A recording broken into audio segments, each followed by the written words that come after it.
Well, hello everybody again, and welcome to the second of our interviews about Inquirers courses. And today I'm just delighted to be chatting with my old friend John Bowen, retired professor from Wycliffe College. John, welcome to our training program. It's lovely to be here. And John, maybe could you just introduce yourself and tell people a little bit about you for a couple of minutes? Yes, I mean, you said I was a retired professor from Wycliffe College. I think people have a particular image of what a seminary professor is like, and I take pride in not fulfilling that image. For 20 years before I started at Wycliffe, I worked for a campus ministry called InterVarsity Christian Fellowship, doing discipleship, Bible training, evangelism, and that was a great joy. But as you know, God has a habit of messing with your life. And I was clearly nudged into seminary teaching back in the mid 1990s against my will and better judgment. But I then stayed there for 20 years. I was 50 when I started there and 70 when I finished. And I think at that stage in my life, it was right to be involved in the formation of younger leaders and to pass on some of the things that I had learned. So I was technically professor of evangelism, which I've always thought was somewhat ironic because I'm not as much an evangelist, for instance, as you are, but I'm really good on the theory. Hmm. I have done some practice, and we'll get to that. I retired 4 years ago and have had much more fun since I retired, doing the things I love, writing, mentoring, teaching, spending time with my grandchildren. Mm. So that's me. I live in Hamilton, Ontario. I have 2 adult children and 4 wonderful grandchildren. Will that do? That'll be great. Thank you. All right. I'll also enjoy telling a little joke, which is that I remember some years ago when you came to speak at the Diocese of Edmonton Diocesan Synod, and several people introduced you as the Reverend John Bowen, assuming that anybody who was a professor at Wycliffe had to be ordained. And I love the fact that you're not an ordained person. I am not. Yeah. Well, in the biblical sense in which all Christians are ordained, yes, I am. Yes. We won't go there today. No, we won't. Anyway, it's lovely to have you with us, John. So, you and I have kind of shared notes about teaching Christian basics for some years, and I know that you have developed some Christian basics material that you have used in Inquirers courses. So could you explain to us what that looks like and how it's been used? I said I'm not an evangelist, and that's true. I am primarily a teacher, but many years ago I learned from a man I know as a hero of yours, as of mine, David Watson, who coined the phrase teaching evangelism. Not teaching the subject of evangelism, but evangelism which contains teaching content. I know this is not a surprise to you, but when I was young, I came to Christ knowing all the stories, but through a teacher in high school who basically said, yes, but have you given your life to this Jesus? I thought, oh, no, I can see why that's the logical conclusion of what I have learned.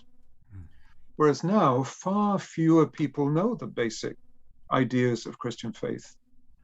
So it's really an introduction for those who have never heard anything about Christian faith, for whom maybe Jesus is a swear word. And the reason it's not a one-shot deal is because, again, to quote David Watson, there is teaching content. People have to know something about Christian faith, about who Jesus is, have time to think about it, to reflect on it, to ask their questions, to think, well, how would this affect my life? And it seems to me that works best if you teach it over several weeks to give people time, but also to give you a chance to lay out the Christian faith in all its fullness. It's not just random stories, here's David and Goliath, and here's the Good Samaritan, and goodness knows how they fit together. But it is a coherent whole. So doing it over several sessions gives you a chance to show how all the different parts fit together. Does that help? Yes, it does. Yeah. And I remember when I first was introduced to your material, and and Harold Percy's material, one thing I really liked about it was that you both actually told the story of Jesus as part of your material, because I know that there are still today some inquirers courses who assume that people already know the story of Jesus and just start drawing lessons from it without actually laying the groundwork. So I love the fact that you actually tell the story as part of your material. Yeah. Well, this guy Harold, I don't know if your viewers would be familiar with the name Harold Percy, but I remember him saying when he started teaching this kind of course, after a couple of times through, the people in the group said, "You're not starting at the beginning." Yes. To quote a famous book title, you probably remember that series of books called This, That, and the Other Things for Dummies. And I remember reading a couple of the books for dummies to try and learn something. I thought, these people don't really know any dummies. I'm much further back. They're assuming too much knowledge. Yes. Yeah. So Harold was pressed to go further back to explain more fundamental things about Christian faith. Yeah. So when I created my own course based on what Harold had done, I tried to do that, to go back to the beginning and explain it for dummies. I mean, it's not a polite word to use, but we know why it was used for that series. And the material that I've created, which is also started out from Harold's material, I think that one of the temptations that I've faced in recent years has been to try to overload it with too much material. And I really like when I go back to look at your outlines, I think, well, I like this because, yes, it does give information, but it doesn't overload it. It gives enough for people to get going. But we know that if it does what we want it to do, that won't be the end of their learning process, right? So we can kind of trust that they will continue with that. We're just trying to give them a good start, sort of fire them up so that they'll want to carry on from that point. Yeah. Tim, there was an Anglican author called Bob Brow, not Brown, but Brow. Do you know this name? Yes, I do. Yeah. He was at St. James, Kingston, but he wrote a controversial book called Go Make Learners, where he pointed out that the predominant image for a Christian in the New Testament is that of a learner. And he spent a long time in the book of Acts where people are baptized before they're instructed in the faith. And he said, well, the point of evangelism and baptism is simply to connect people with Jesus. It's not to tell them everything. Yeah. But once they're connected with Jesus in the school of Jesus, which we generally call the church, they will learn the rest as they go along. I mean, my wife would say she had no sense of sin until several years after she had started following Jesus. Yeah. Yeah. Was she a real Christian? I would say yes, she was. And it's as though the Holy Spirit said, okay, now is the time for you to learn about that. Yeah. So yes, just start with, well, the basics. Yeah. Right? Yeah. Maybe the reason that we've tended to overload inquirers courses and catechism courses and things like that in the past is that we don't actually have any trust in the church as a teaching institution for disciples. Well, there could be reasons for that. Could be reasons for that, yes. Yes. So are you still working with a 4-session outline, John? Is that kind of what you... Yes, I think if I were an outsider to the faith thinking, do I want to do this? 4 weeks sounds reasonable. And, having said that, clearly people respond to alpha, which is 12 weeks or so, and they're not intimidated by that. But I've always found 4 is a good shape. I've done mine slightly differently from Harold. I would start by talking about what is the gospel. Harold started by talking about sin. Yeah. And I said, Harold, why don't you start with the goodness of creation? Yeah. Yeah. And he said, well, I think people already know that. Yeah. What the new information is, why is the world in such a mess? But I have come to feel Jesus did not start with sin. When he comes along, the first thing he says is, the kingdom is at hand. Yeah. So he starts with the good news. Yeah. And in the light of the fact that God is at work establishing his kingdom, therefore, we should repent. Yeah. Stop wasting your time on secondary things. This is where it's at in our world. Yeah. So I started with that. What is the gospel? Unpacking that. Then second session on Jesus. I know Harold did that, and I'm happy to do that. Something on his life, death, and resurrection. The third one, then, if you've understood something about the good news, something about who Jesus is, you should be considering baptism, Mm. and to unpack what baptism is, how it's a symbol of commitment. Mm. I found a wonderful video of John Sentamu, former Archbishop of York, baptizing on the steps of York Minster in the north of England on an Easter weekend. Mm. Huge crowds singing, rejoicing, and he baptizes people. They give their testimony. Mm. And then he says, anyone else want to be baptized? And people come forward who haven't had any instruction on a baptized, and we, please God, they got instructed afterwards. So I focused the commitment session around baptism. And then the fourth session, again, this is like Harold's fourth session. Where do I go from here? Yeah. If I have made this commitment, how do I grow? And I've called it something like, I like Jesus, but I can't stand the church. What is the point? What's the point of church? And to talk about it as a community of apprentices of Jesus, where we learn more of the way of Jesus. Yeah. So that's not as brief as I would like it to have been, but that's the general shape that I've done. Very similar to the work that I've done with Christian Basics courses too, except that my introductory session has been a sort of a biblical timeline, sort of an overview of the Bible story. So this sort of the creation and the story of God in 6 acts kind of thing. Yes, bringing sin into that, but bringing sin into it as a part of the story, not as kind of the. That's right. That's right. Well, the way I do it, starting talking about the gospel of the kingdom, you can't really explain the kingdom unless you explain the biblical story. It's God restoring that which we have messed up. Yeah.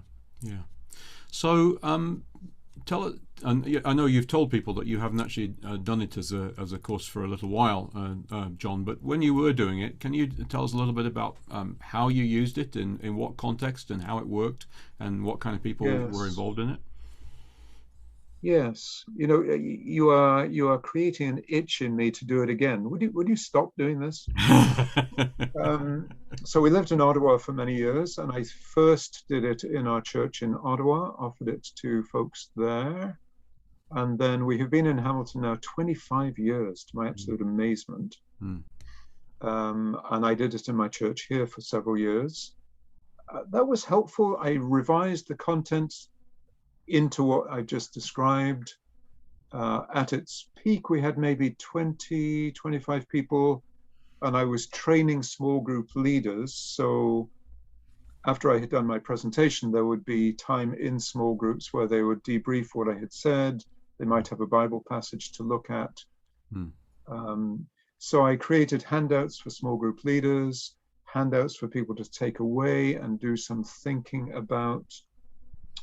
Some people in the church prepared food for the course, which was absolutely wonderful. I do wonder if you can do evangelism without food. I remember saying that to someone in England once, and they said, no, where we come from, you can't do evangelism without serving alcohol. I thought, never heard that one before. But certainly good food. Small groups. One year, the priest invited the whole confirmation class. Just thought this is the kind of basic instruction that they need.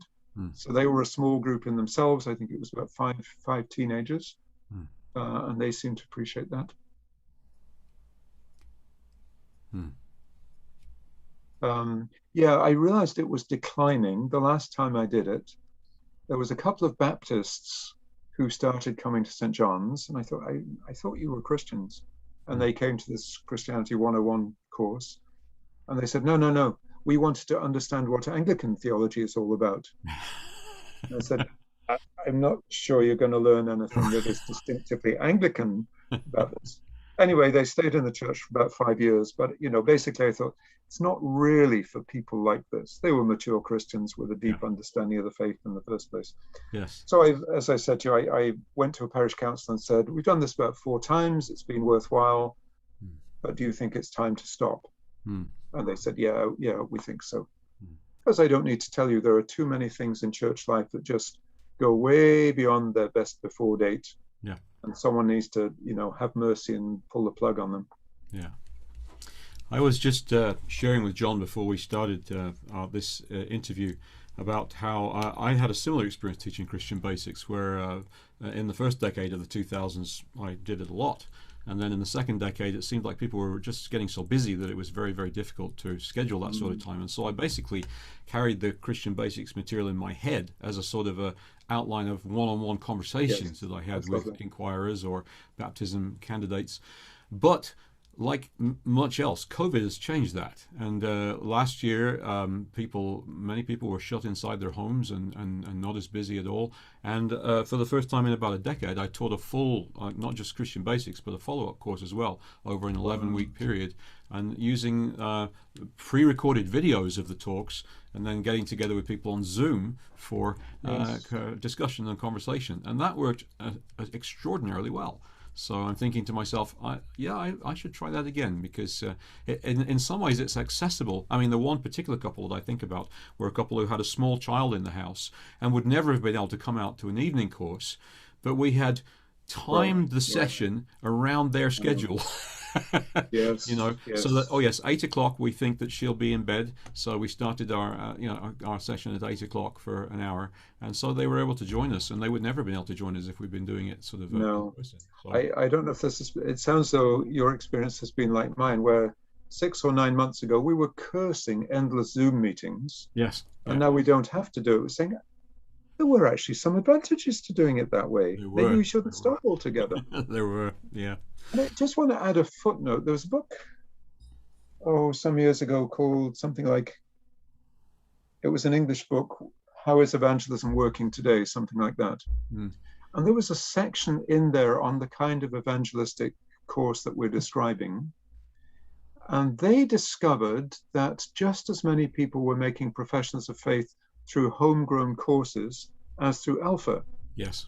Well, Alpha has, much better publicity system, so we hear about people coming to Christ through those courses. But actually, when people do their own courses, such as you and I and Harold and others have done, the response is roughly the same, which is quite encouraging. I actually saw Stephen Cottrell make that same assertion in one of his books about evangelism, and he said that the advantage of a homegrown course is that it can be authentic to the situation that it's in.